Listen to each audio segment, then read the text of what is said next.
Boa tarde! Está começando mais uma edição do programa 20 Minutos. O tema de hoje: a Europa está afundando? Essa questão diz respeito a um conjunto de fatos que tem nos chegado nos últimos anos e que coloca em xeque um projeto que até então era mundialmente elogiado como um grande sucesso, a União Europeia. Que fatos são esses? Alguns deles são notórios. A retirada do Reino Unido da União Europeia depois do referendo Brexit, o crescente separatismo na Europa, como é o caso do plebiscito na Catalunha e outras lutas independentistas que ocorrem em nações associadas à União Europeia, a economia estagnada, o retrocesso no estado de bem-estar social, a perseguição contra os imigrantes, o crescimento do racismo, a ascensão da ultradireita, particularmente agora na Alemanha, são, enfim, um conjunto de eventos que vão colocando em debate se a União Europeia é mesmo um sucesso. Ao contrário, esses fatos vão acentuando que há uma enorme crise na Europa. E é importante conhecer quais são as origens dessa crise, quais são as razões dessa crise que afetam o mundo inteiro e que tem uma importância geopolítica de grande relevância para o que vai acontecer no planeta nos próximos meses e anos.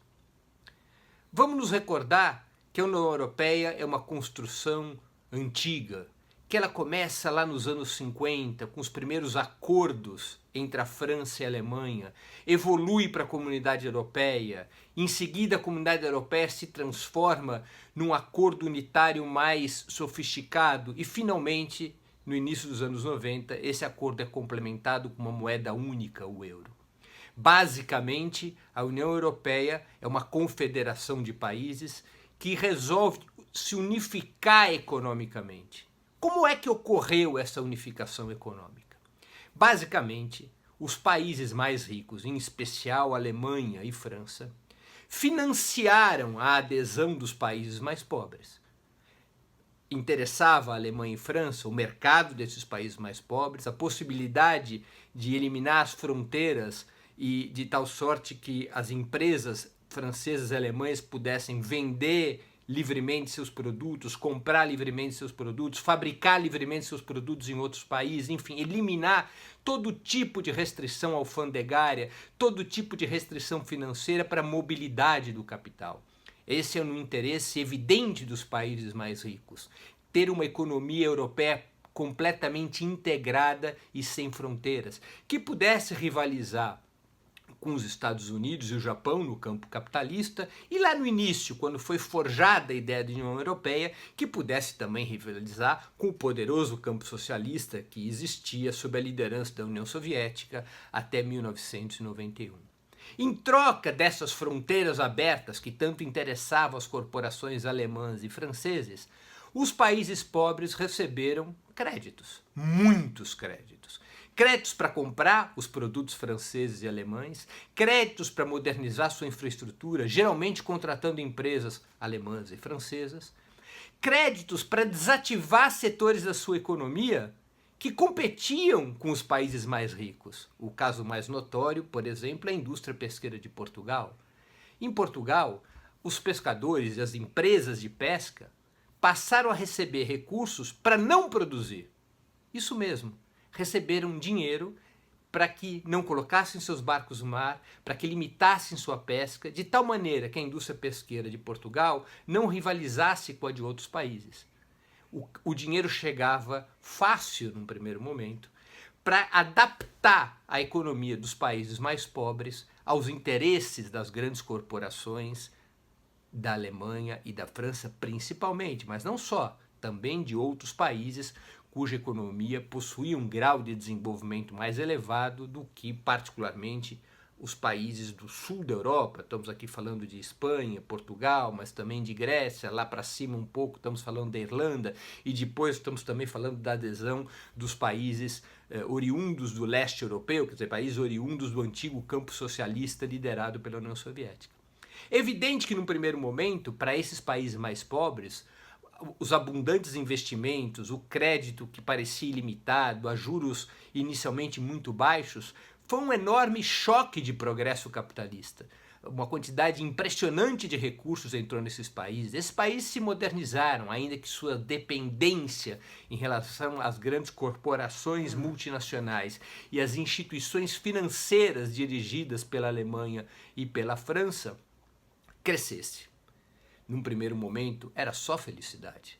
Os povos desses países mais pobres consumiram mais, sua classe média em particular teve acesso a bens e serviços que antes apenas os países mais ricos tinham. Os pobres puderam migrar dentro da Europa, os portugueses puderam procurar emprego na Alemanha, os espanhóis puderam procurar emprego na França, e com isso criou-se uma aparência de prosperidade nesses países. Em alguns casos não era apenas aparência, de fato a infraestrutura da Espanha e de Portugal, por exemplo, sofreram uma profunda modernização. Basta comparar o que era Portugal e Espanha nos anos 60 e 70 e qual é o grau de desenvolvimento hoje que tem esses países. Não é?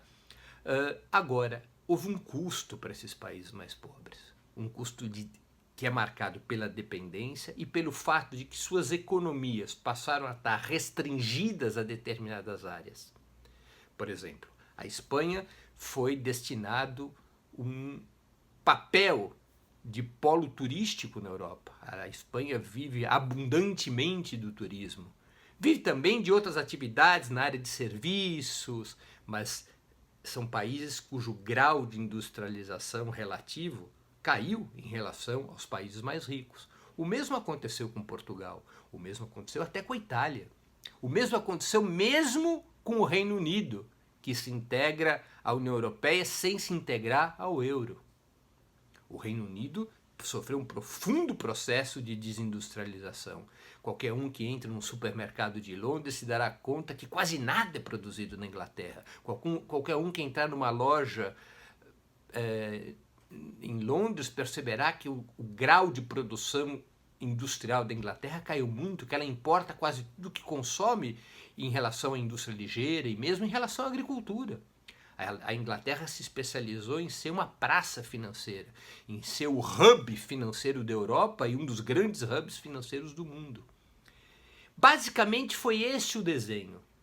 De um lado, as grandes corporações alemãs e francesas em particular tiveram um continente sem fronteiras para exportação de produtos e importação de matérias-primas, tiveram um mundo sem fronteiras para a contratação de mão de obra mais barata dos países mais pobres, tiveram um mundo sem fronteira para poder instalar filiais das suas empresas nesses países nos quais a força de trabalho não tinha o mesmo grau de conquistas sociais, não tinha o mesmo salário que recebiam os trabalhadores da França e da Alemanha.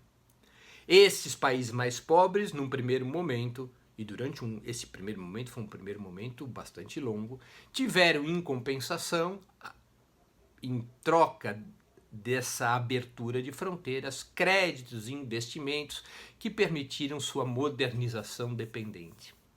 Esse modelo, no entanto, explodiu em 2008. Ele já vinha acumulando contradições, mas ele veio a entrar numa situação de crise estrutural a partir das dificuldades enormes que o capitalismo passa a enfrentar em 2008. Qual é a base dessas dificuldades? Jamais na história do mundo se produz tanto como atualmente. Sucessivas revoluções tecnológicas permitiram ao sistema capitalista ampliar enormemente suas forças produtivas, sua produtividade. Num mesmo tempo de trabalho, em função das novas tecnologias, hoje se pode fabricar muito mais produtos do que antes. Isso criou uma expansão da produção gigantesca, que não foi acompanhado pela expansão da demanda, que não foi acompanhado pela expansão da renda do trabalho e das famílias. E por que não foi acompanhado? Ora, porque exatamente a modernização capitalista com base na tecnologia permite menor contratação de força de trabalho nas indústrias. As indústrias passam a produzir mais com menos mão de obra. Produzindo com menos mão de obra gera desemprego estrutural. Esse desemprego estrutural pressiona os salários dos trabalhadores que estão empregados e reduz relativamente os salários que são pagos a esses trabalhadores, porque afinal de contas, se os trabalhadores que estão contratados reivindicarem salários maiores ou passarem a ganhar mais do que os patrões estão dispostos a pagar, sempre haverá desempregados, um estoque de desempregados que topará trabalhar por menos do que aquele trabalhador que está ganhando mais. E isso forçou, em termos relativos, uma espécie de tesoura. Cresceu a capacidade de produção e caiu a capacidade de consumo. É uma crise que a economia marxista chama de crise de superprodução. A produção é maior do que a capacidade de consumir. Alguns economistas chamam de crise de subconsumo, o que dá praticamente na mesma em termos essenciais. Como é que o capitalismo resolvia essa contradição entre uma produção crescente de um lado e do outro lado uma redução da capacidade de consumo? Resolveu com crédito. Uma enorme expansão do crédito, particularmente após os anos 70 e os anos 80. Esse crédito permitia, em primeiro lugar, às famílias adquirir produtos que sua renda não permitiam comprar.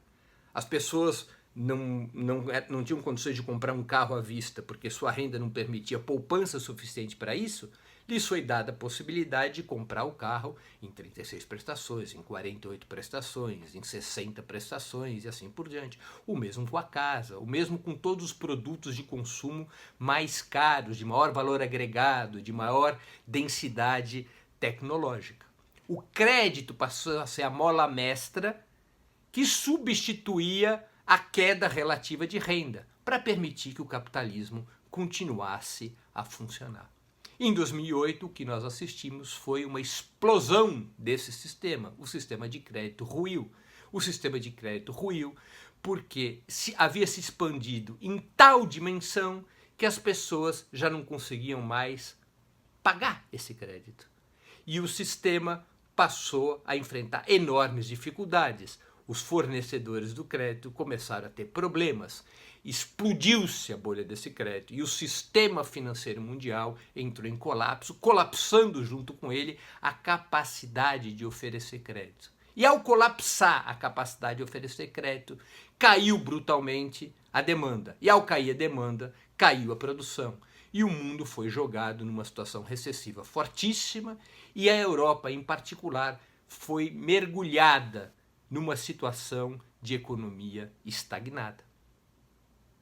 Essa economia estagnada não ocorre apenas porque a renda das famílias e dos trabalhadores caiu e o crédito entrou em colapso. Também ocorreu porque essa mesma contradição atingiu as nações mais pobres, que haviam recebido créditos para se desenvolver, tampouco elas eram capazes de continuar pagando os juros cobrados e as prestações cobradas dos empréstimos que haviam recebido para se modernizar e para poderem, enquanto estados nacionais, continuarem a desenvolver seus países, fazendo contratos com construtoras dos países centrais, comprando produtos e serviços dos países centrais. Os próprios países mais pobres entraram em colapso, ameaçando a estabilidade do sistema financeiro europeu. O caso mais notório é o da Grécia. Todos devem estar lembrados, alguns anos atrás, o colapso que atinge a economia grega e que até hoje se arrasta. Essa é uma crise profunda da qual a Europa não saiu e diante da qual os empresários europeus, a burguesia europeia reagiu. E como é que reagiu a burguesia europeia nessa situação? Reagiu por três caminhos fundamentais. O primeiro deles, arrochando salários, tentando reduzir o máximo possível os custos de produção. Isso fez não apenas a burguesia europeia, mas a burguesia mundial. Reduzir os custos de produção. Se não era possível manter a taxa de crescimento do consumo, o que se tratava era de reduzir o quanto custava produzir aquelas mercadorias que agora eram produzidas numa quantidade, num volume menor. Reduzir salários. Isso foi uma ofensiva da burguesia europeia dentro dos próprios países mais desenvolvidos, como é o caso da Alemanha e da França, e também nos países mais pobres. Há uma ofensiva contra os salários dos trabalhadores. Um segundo caminho foi reduzir os direitos dos trabalhadores e os gastos sociais. Na medida em que o sistema de crédito encolhia, em que a capacidade desses países de receberem recursos diminuía, em que os estados já não possuíam mais os fluxos de capitais anteriores quando a economia estava a pleno vapor, o que se tratava era de reduzir as despesas do Estado o máximo possível, de tal maneira que fosse preservado aquilo que era o fundamental para a burguesia europeia, que era a capacidade desses Estados nacionais continuarem a pagar juros pelos recursos que foram emprestados. Os recursos que foram emprestados pela burguesia europeia aos seus próprios estados nacionais e os recursos que estados nacionais mais ricos emprestaram aos estados nacionais mais pobres e os recursos que as instituições financeiras controladas pelas nações mais desenvolvidas emprestaram para as nações menos desenvolvidas. Para que não houvesse risco no pagamento destes empréstimos, se tratava de cortar os gastos sociais, reformar a Previdência, diminuir os investimentos em educação, diminuir os investimentos em saúde, diminuir, enfim, os investimentos e os gastos sociais de forma geral, o que concretamente levava a uma redução dos direitos dos trabalhadores. E um terceiro caminho foi trilhado pelas burguesias mais fortes da Europa, que buscaram impor em relação às nações mais fracas, inclusive em relação às burguesias mais fracas da Europa, relações mais favoráveis a essas nações desenvolvidas, em particular a Alemanha e a França. Garantir que os fluxos de capital, os rendimentos, fossem acumulados mais fortemente pelas burguesias centrais dos países europeus. Essa era uma necessidade premente, especialmente da burguesia francesa, mas também da alemã, em função da queda da sua taxa de crescimento econômico. As consequências econômicas nós conhecemos. As consequências econômicas e sociais nós conhecemos. Há uma crise do estado de bem-estar, aquelas grandes conquistas que os trabalhadores europeus tiveram no pós-guerra, estão sendo atacadas. A soberania nacional, o que restava de soberania nacional dos estados menos desenvolvidos integrados à União Europeia, profundamente afetada. Esses países trabalham hoje essencialmente para pagar as dívidas que têm com os países mais ricos e com as instituições financeiras por esses países mais ricos controladas. Há, portanto, um colapso do desenho europeu do pós-guerra e da própria União Europeia nos termos fundacionais em que ela foi criada. Também ocorrem consequências políticas em função disso. Evidentemente que, no que diz respeito a determinados aspectos que contrariam os interesses capitalistas, as burguesias europeias passaram a ser fortemente nacionalistas. O discurso anti-imigração, poderosíssimo hoje nos países mais ricos, não é outra coisa que não a ruptura de qualquer compromisso da burguesia europeia em garantir que os povos mais pobres, de dentro e de fora da Europa, pudessem significar um aumento dos custos e, portanto, dos gastos sociais desses estados capitalistas mais desenvolvidos. Eles romperam com qualquer compromisso de transferência de renda para os povos mais pobres de dentro e de fora da Europa.